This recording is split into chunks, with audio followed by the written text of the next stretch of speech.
Tom had to agree to it. It was Tom's call to make. And that's sick. why he would have convinced himself that that's why it was okay. That's just so mind blowing to me.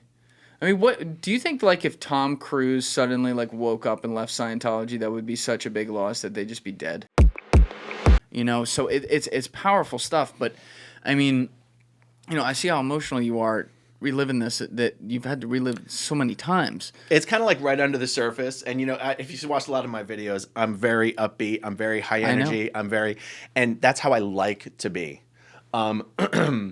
It's embarrassing that I have to cry every time I come on a podcast. It's not embarrassing at all. It's really, it's powerful stuff. I know, but I went up and Andy Stumpf from Cleared Hot, he's a former SEAL. Yeah, I know Andy Stumpf. I said, Andy, you're a former SEAL. I've seen some SEALs come on here and tell some stories about some crazy stuff without crying, and I don't want to be a little bitch and cry in your podcast. I'm like, but I'm not sure if I can help it. He's like, just do it. yeah, dude. Everyone's got their own experience, and this is, I would argue that like something as a child that you were a part of, and the power of that with all that. We haven't even gotten to the rest of your family, what happened there, but like, you know. Yeah, if you're going to be emotional about something, that's at the top of the list right there, for sure. I'm sure he understood that. Yeah. No, he did. Yeah. So you keep talking about how the crux of it was like your mom and you at a similar time where she's getting kicked out, you're told to disconnect, you're like, get the fuck out. But you had brother, sister, stepsisters, all this stuff in there. When did they leave? My mom divorced the guy who was the parent of my stepbrother and my stepsister when I was still in Clearwater training. So they were out of the picture early on. Okay. My younger brother lives a couple miles from me.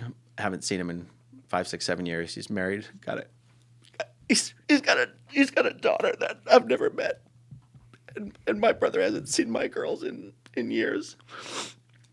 And then I had an identical twin brother who died in a car crash when I was 23.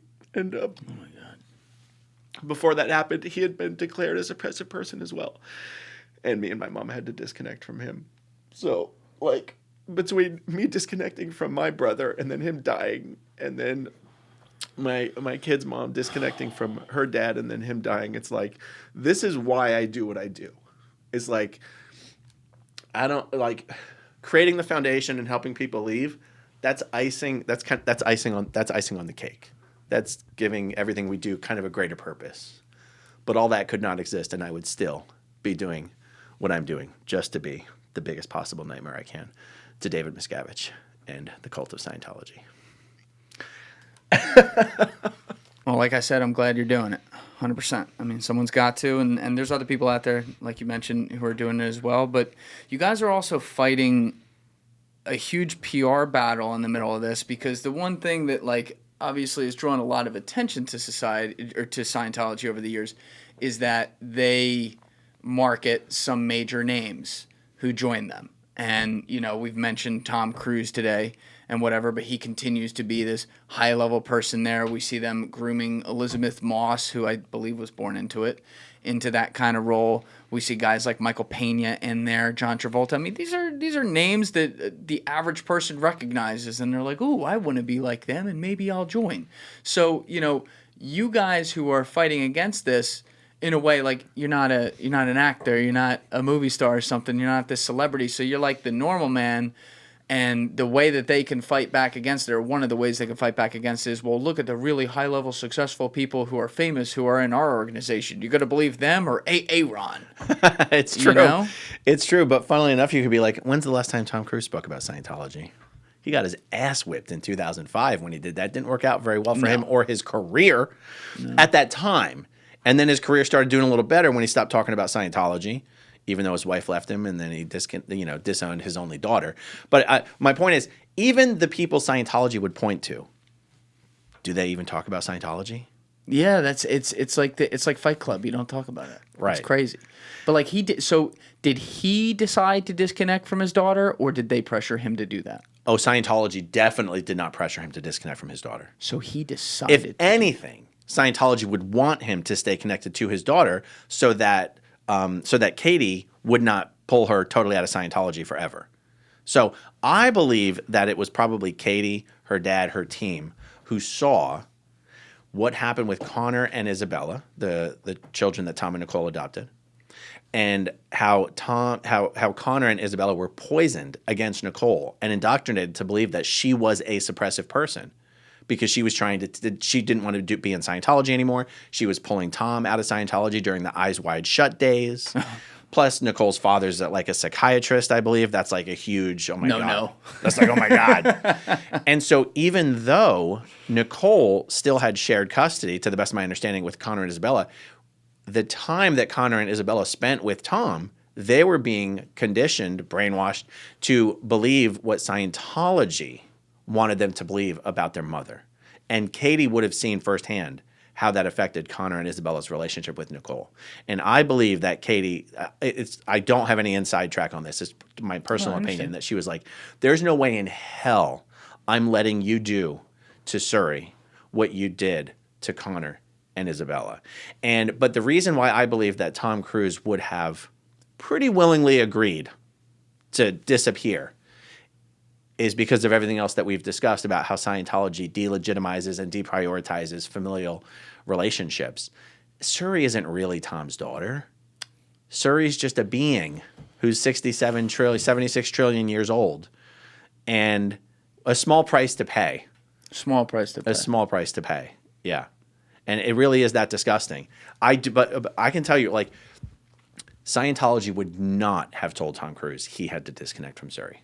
Absolutely. He's too important to them. He has all the leverage. Yeah. He's got to know that, too. That was Tom's decision. It was Tom's call to make, I should say. It might, because someone could say, well, was it Katie's decision? Tom had to agree to it. It was Tom's call to make. And that's why he would have convinced himself that that's why it was okay. That's just so mind-blowing to me. I mean, what do you think, like, if Tom Cruise suddenly, like, woke up and left Scientology, that would be such a big loss that they'd just be dead? Yes. He's that much of a linchpin. He is that much of a linchpin. How do we make this happen? I know. A little CIA, MK Ultra mind control. Let's go. I know. You know, people ask me, and I'm sure they, ask Jenna and other people all the time, is there anything somebody could have said to you when you were in Scientology that would have made you reconsider things? I go, no. Because of the nature of that Matrix story. It'd be like Neo going back into the Matrix to do his little stunts, and, someone in the Matrix tries to convince him the Matrix is real. You can't. It's not possible. It would be kind of like that. Like, it's not possible to break through on that level when you think you're the one that's awake and everyone else is the one that's asleep, but they're trying to convince you otherwise. It's on some level, it's not possible. I say all this going, if someone would have asked me 20 years ago, could Mike Rinder ever leave Scientology? I'd be like, no way. Come on. No, that's not possible. But he does. Now, the difference is Mike Rinder was treated so horribly. Like I said before, a lot of people, their waking up point is they're personally treated so horribly in a way that they didn't think would be possible. That's never going to happen to Tom Cruise. You know what I mean? He's never going to be treated in that way. I think I agree with you because he's like, I mean, let's be honest, he's a megastar. But, like, the only thing that makes me wonder if it's possible that some sort of bad treatment could happen is Leah. Because, like, what they did to her, calling her in to do all this shit. But what got her into trouble? She pissed off Tom Cruise. That's right. So you're saying it's still like a high... Oh, yes. But what if he pissed off David Miscavige? If David Miscavige deteriorated personally to such a point that he could allow himself to, like, get pissed off and angry at Tom Cruise like that, then yeah, something could happen. But the reason I say if he could deteriorate is because for David Miscavige's own self-preservation, he should never treat Tom in a way that would upset Tom to that level. Yeah. Or if he did, he'd immediately come back, oh my God, I'm so sorry. Those two are a cute couple. Yeah. Well, at least David doesn't have to get on his knees. He's still short enough. Just, you knew it was coming. Anyway. I think David Miscavige knows that if Tom Cruise left Scientology, they'd be done. I think if Tom Cruise left Scientology, I think half the Scientologists walk out the door. They go, if it doesn't work for him, it'll never work for us. An actor. Well, he's a megastar, but still, like, he's that's one of the crazy. two biggest beings in this sector of the Galactic Federation. Watch your mouth. Okay, put your manners in. Okay. That's just wild to me. I mean, look, yeah, when you can market a name like that, I mean, we've seen the videos that Mark Bunker leaked. They're fucking priceless. Yeah. I mean, those are some of the best things I've ever watched. But like, he has to feel, it's very clear that he, despite the fact that in his life he's this megastar who, in that role alone, should feel like mega power, I guess. But like, he feels like a sense of like godlike type power in this organization of 40,000 people, and it's not enough that he's like, you know, a godlike person on screen, so to speak, in front of billions of people around the world. That dichotomy to me, there's like some sort of egomania in him that's driving that, because mathematically it makes no sense. You're right. You're totally right. Yeah. I mean, Tom Cruise has said, as far as the responsibility for clearing this planet and achieving the aims of Scientology, there's L. Ron Hubbard, there's COB, and then there's me. So, like, that is how he sees himself, like, where he sees, how he sees his importance and where he sees himself in the hierarchy of upon whose shoulders does the responsibility for salvaging this sector of the galaxy rest? Well, L. Ron Hubbard ain't around anymore. So it's Dave, it's Lil Dave, it's Little Captain Davy, and Lil Tommy. That's it. And that's he believes that when he says that. And I think that has been misinterpreted by some, that he's actually like number 2 in the Church of Scientology, or maybe he'll succeed David Miscavige. And that will never happen. That's not what Tom Cruise means when he says that. What he's talking about is his responsibility that he bears for achieving the aims of Scientology. He knows that he doesn't have to be a Sea Org member to do the job that's required of him. And so only a Sea Org member would ever succeed David Miscavige in taking control of Scientology. But Tom Cruise sees himself as having more responsibility for moving Scientology forward than any other Scientologist in the world other than David Miscavige. Did you ever meet him when you were in? I never met him. Never were in the same room with him? I wasn't. I wonder what that would have been like in that setting. I mean, the people that I know who have been around him have never said anything but excellent things about him. But like he I mean, unless it's part of unless he laughs at that. Like, it's part of his shtick, though, to be like overly nice to people. Now, if you're one of the people who actually works for him, it's much different. He's much like a David Miscavige. Yes, I've heard he's like kind of nasty. Like he has all his assistants on set are like Scientologists. Yeah. Or whatever, and he's like pretty nasty to them. Well, yeah, and if he's upset with any of them, they get to go in for an interrogation from a Scientology sec checker. Imagine what it was like to be his girlfriend. I mean, imagine what a pure hell Katie Holmes was living. Oh my God. How horrible do you have to be one of the most recognizable, famous people in the world? You can't keep a girlfriend. This guy can't find a girlfriend. Yeah. I mean, your life has to be, it has to be so horrible in your inner circle. That e-meter's not working, my guy. I mean, you're not in a relationship with Tom Cruise. You're in a relationship with Tom Cruise and David Miscavige.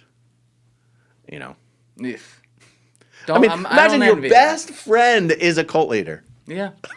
Yeah, literally. That's rough. And you're the other leader. I mean, that's crazy. Thank you for watching the video, guys. If you haven't already subscribed, please smash that subscribe button and check out this clip's full podcast episode by clicking here or in the description below.